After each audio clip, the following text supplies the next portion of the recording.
Vidéo Leader. Numérisez votre vie.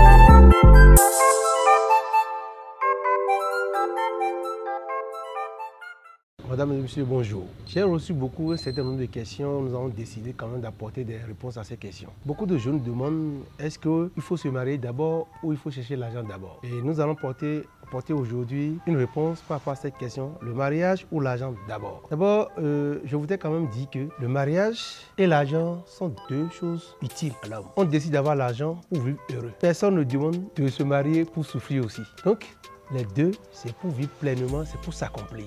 Tout reste dans la vision de chacun, ce que chacun attend de ce qu'il veut faire. Qu'est-ce qu'on attend du mariage? Qu'est-ce qu'on attend de la richesse? Sinon, les deux conduisent normalement au bonheur. Mais le problème, qu'est-ce qui passe avant l'autre? Est-ce que c'est l'argent? Il faut avoir d'abord l'argent ou il faut d'abord se marier? Et d'abord, je voudrais dire que le mariage, c'est l'union entre deux personnes. Et ici, dans le cadre normal, c'est entre un homme et une femme. C'est ça qu'il s'agit. Deux personnes qui décident de rester ensemble, grandir ensemble, réaliser des choses ensemble, faire des enfants ensemble. Ça veut dire deux personnes qui devaient avoir la même vision.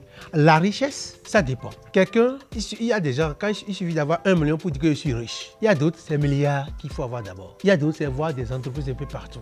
Il y a d'autres, lui se contente déjà de 100 000 francs, il est heureux, il dit qu'il est riche. Mais ce que nous voulons faire savoir ici, c'est pas avoir la grande richesse. Non, c'est pas ça, de ça qu'il s'agit. C'est être capable de subvenir à ses besoins et se donner plaisir. Lorsqu'on a envie de manger quelque chose, qu'on est en mesure d'avoir les moyens nécessaires pour se donner ce plaisir-là. Prendre son épouse, aller passer des week-ends à l'hôtel, aller faire des voyages, c'est de ça que nous parlons. Donc quand nous mettons dans la richesse, ce que nous mettons dans la richesse, c'est avoir le minimum qu'il faut pour vivre heureux, pour se donner du plaisir, être utile à son environnement. Je voudrais dire que la priorité relative au candidat au mariage, c'est personnel. C'est celui qui fait son choix, qui peut définir ce qui est prioritaire pour lui ou ce qui n'est pas prioritaire pour lui. C'est une question de vision et d'objectif. Quelle est ta vision de la vie? Quel est l'objectif que tu es en train de poursuivre en voulant faire ton choix? Il y a des gens qui sont mariés, pauvres, mais ils sont devenus riches. Il y a d'autres qui sont riches avant de se marier. Mais de la même façon, il y a des gens qui sont riches, qui sont mariés, qui sont devenus pauvres. Il y a d'autres qui sont pauvres, ils sont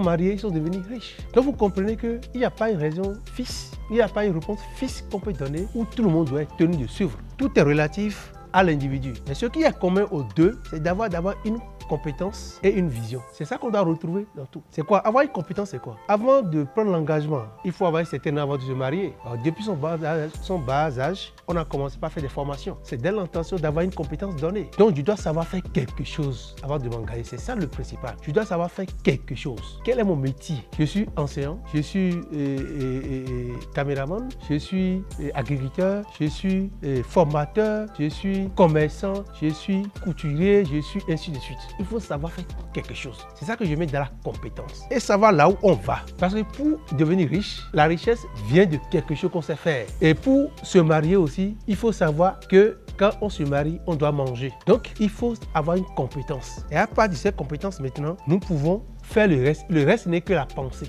Lorsqu'on a déjà la compétence, le reste ce n'est que la pensée. Si vous voyez le mariage comme une charge, une dépense à supporter, vous allez prioriser l'argent. Mais si vous voyez le mariage comme un tremplin, une entreprise, la mutualisation des efforts des conjoints pour avancer, alors vous allez choisir le mariage. Donc ça dépend de la perception de chacun. Mais si vous prenez l'argent comme l'essentiel sans lequel la trouvaille de conjoint est impossible, vous allez prioriser l'argent. Ou bien si vous voyez que vous n'avez pas de valeur, vous avez besoin de l'argent pour vous donner de la valeur, alors vous allez choisir l'argent, vous allez prioriser l'argent. Donc cela dépend de la conception de chacun. Qu'est-ce que chacun veut? Quelle est la compréhension que je vais mettre dans ce que je veux faire? C'est ça qui détermine la priorité priorité à donner à chaque chose. Des gens qui sont hyper riches, mais après le mariage, l'argent est parti. Et nous avons ces exemples dans notre environnement. Donc, chers amis, il revient à toi et à toi seul de donner la priorité que tu veux. Celui qui va te dire que c'est le mariage qui est plus important, qui est prioritaire, lui parle en fonction de ses réalités. Est-ce que vous avez les mêmes réalités?